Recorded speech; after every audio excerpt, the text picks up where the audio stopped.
사랑하는 성도 여러분, 안녕하십니까? 오늘은 10월 7일 목요일 새벽 이슬과 같은 주의 말씀을 사모하며 나오신 모든 분들을 주님의 이름으로 사랑하고 또 축복합니다. 우리가 오늘 같이 상고할 말씀은 마태복음 12장 22절에서 29절까지의 말씀인데요. 예수님께서 귀신을 내어 쫓으시는 그와 같은 사건의 말씀이 되겠습니다. 마태복음 12장 22절에서 29절인데요. 제가 먼저 말씀을 받들어 읽도록 하겠습니다. 그때에 귀신 들려 눈 멀고 말 못하는 사람을 데리고 왔거늘 예수께서 고쳐주심에 그 말 못하는 사람이 말하며 보게 된 주라. 무리가 다 놀라 이르되 이는 다윗의 자손이 아니냐 하니 바리새인들은 듣고 이르되 이가 귀신의 왕 바알세불을 힘입지 않고는 귀신을 쫓아내지 못하느니라 하거늘 예수께서 그들의 생각을 아시고 이르시되 스스로 분쟁하는 나라마다 황폐하여질 것이요 스스로 분쟁하는 동네나 집마다 서지 못하리라. 만일 사단이 사단을 쫓아내면 스스로 분쟁하는 것이니 그리 하고야 어떻게 그의 나라가 서겠느냐. 또 내가 바알세불을 힘입어 귀신을 쫓아내면 너희의 아들들은 누구를 힘입어 쫓아내느냐. 그러므로 그들이 너희의 재판관이 되리라.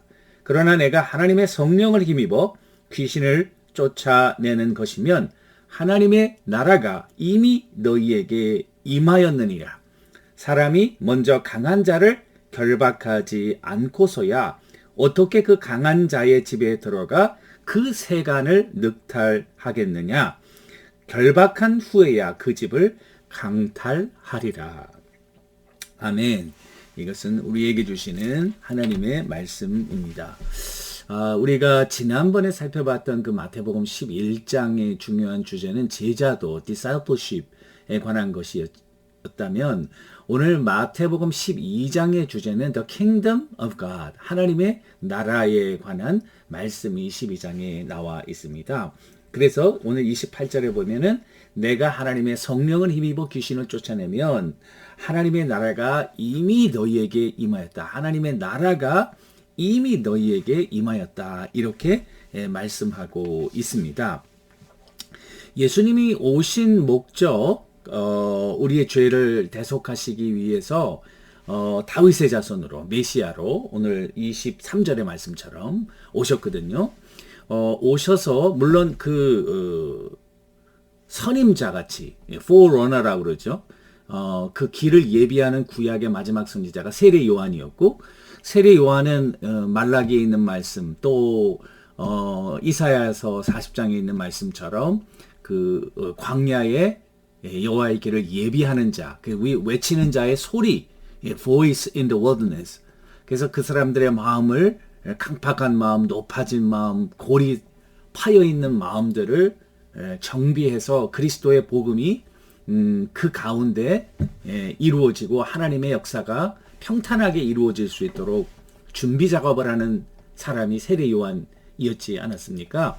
그 세례 요한의 메시지가 회개하라는 것이었거든. 하나님의 나라가 가까웠다. 주님께서 회개하라, 그 똑같은 메시지를 본받으셔서 회개하라, 하나님의 나라가 가까웠으니 복음을 믿으라, 이런 말씀을 하시는 거예요. 주님이 오셨다고 하는 것은 이제 새로운 나라가, 주님의 나라가 형성되었다는 것을 의미하죠. 그래서 주님이 이 땅에 오셔서 하나님의 나라가 이 땅에 임했다 선포하실 뿐만 아니라 그 예수님의 사역 자체가 그 new time, 그 새로운 시대, 그 이전과 다른, 물론 우리가 주님이 오신 것을 역사적으로도 BC, Before Christ, AD 이렇게 나누지 않습니까? 그런 것뿐만이 아니라 영적으로 정말 이제 그리스도 예수 안에서 새로운 시대가 열렸고 그 새로운 시대라고 하는 것은 바로 하나님의 나라를 의미하죠. Kingdom of God, 나라. 여러분, 나라라고 하는 것은 무엇입니까? 나라가 이루어지기 위한 세 가지 조건이 있죠. 지도자가 있어야 되고 king 또는 대통령 또는 리더십이 딱 있고요. 영토가 있어야 되죠. 영토, territory. 그 다음에 그 안에 살고 있는 사람들. 이것이 이 세 가지 요소라고 하면 주님께서 하나님의 나라가 가까웠다라고 할 때 그 하나님 나라의 킹은 누구냐면은 바로 예수님을 의미하죠. 다윗의 자손 메시아이신 예수님을, 새로운 시대를 열고 오시는 하나님의 아들 메시아를 상대할 할 수 있겠고요. 그리고 그 영토라고 하는 것은 눈에 보이는 땅은 아니지만은, 그러나 사람들의 이 영적인 마음, 그죠? 하나님의 나라는 마음에서 이루어지는 거잖아요. 그러니까 the heart, 심령이 되겠고, 그 다음에 사람, 그러니까 하나님의 백성들이 되겠죠. 그러니까 이런 다른 차원에서 이제 하나님의 나라가 선포되기 시작했는데요. 세 가지 증거를 주님이 보여주셨는데, 첫 번째는 새로운 뉴 티칭을 하셨다는 거예요. 그래서 구약에서, 여러분 마태복음에서 우리가 살펴보았지만은, 구약에 너희가 살인하지 말라라는 말을 들었거니와 나는 너에게 말하노니 형제를 미워하는 자마다 이미 살인했다. 이렇게 구약의 그 문자적인 율법을, 그 구약을 주신 하나님의 의도를 드러냈다는 점에서 이 새로운 시대가 굉장히 중요한 거죠. 그러니까 문자에 얽매인 것이 아니라 그 정신, 여러분 그게 중요하잖아요. 법도 문자에 얽매이면 그 문자를 피해 나갈 또 다른 그런 아주 방법들이 나오지 않습니까? 그러니까 사람이 심령이 변하면은 그 문자가 주는 의미가 뭐냐, 그 정신이 뭐냐, 그거를 알게 되면 올바른 법을 지키고 시대가 변해도, 환경이 변해도 그 법이 계속 유효하게 되는 것과 마찬가지로, 주님이 오신 목적은 구약의 의도, 하나님이 주신 의도, 살인하지 말라고 하는 것은 결국 사랑하라는 의미다. 하나님을 사랑하고 이웃을 사랑하라는, 이런 하나님의 그런 유대인들은 문자적인 것에 치중하면서 그 정신을 잃어버렸다면, 주님은 오셔서 그 정신을 살림으로 율법을 주신 하나님의 온전하신 뜻을 완성했다. 그래서 내가 온 것은 율법을 폐하러 온 것이 아니라 완성하러 왔다, 이런 말씀을 하셨어요. 그러니까 뉴 티칭이 굉장히 중요하고요. 또 하나 중요한 것은 병자를 고치는 것입니다. 예수님은 물론 무슨 의사로 오신 것은 아니죠. 그 당시도 의원이 있었고, 그러나 여러분, 우리 인생의 궁극적인 그 에니미는, 적은 역시 죽음 아니겠습니까? 우리가 결국 죽는다는 게 비극이잖아요. 그리고 사람이 죽기 전에 건강한 사람이 죽습니까? 아니죠. 다 병들어 죽죠. 이게 병이라고 하는 것은 어떻게 보면은 죄의 그림자와 같은, 죽음의 그림자와 같은 것입니다. 그러니까 주님이 오셔서 병자를 고치시고 죽은 자를 살리셨다는 것은 이와 같은 죽음의 권세, 죽음은 죄로 말미암아 오는 거니까 죄의 권세가 깨어지는 것을 상징적으로 우리들에게 보여주고 있다는데 굉장히 또 중요한 의미가 있겠죠. 그리고 마지막으로 이제 하나님의 나라가 이 땅에 이루어진 굉장히 중요한 것은 사단의 권세가 쫓겨나가기 시작했다는 것입니다. 사단의 권세가 쫓겨나갔다. 여러분, 그 귀신들이 예수님이 오셨을 때에 사람들이 다 예수님이 하나님의 아들인지 잘 몰랐어요. 오히려 바리새인들과 지도자들은 예수님을 이렇게 귀신 들렸다고 매도하기까지 했습니다. 그러나 이 악한 영들, 더러운 귀신들이 오히려 예수님이, 우리는 당신이 누군 줄 안다, 하나님의 거룩한 자다, 그러면서 뭐라고 얘기냐면 우리를 멸하러 오셨나이까. 그들이 먼저 알고 있는 거예요. 예수님의 정체와, 그리고 예수님의 사역이 영적인 암흑에 있는 영들에게 어떠한 의미인지, 예수님이 오신 것이 영적으로 그들에게 어떠한 의미인지, 그것은 그들을 멸하기 위해서 오셨다는 거죠. 멸하기 위해서 오셨다는 것은 그리스도 이전에 사단이 왕처럼 군림해서 하나님의 백성들을 이렇게 잡아서 그들의 마음대로 수하에 놀리는 그와 같은 사단의 왕국이 깨어지고 하나님의 나라, 새로운 하나님의 왕국이 이제 그 안으로 파고 들어가서 하나님의 나라가 세워지기 시작했다는 굉장히 드라마틱한 그런 사건이 아닐 수 없는 것이죠. 그래서 옛시대의 특징이라고 하는 것은 사단이 다스리는 세상이야말로 옛시대의 특징이다.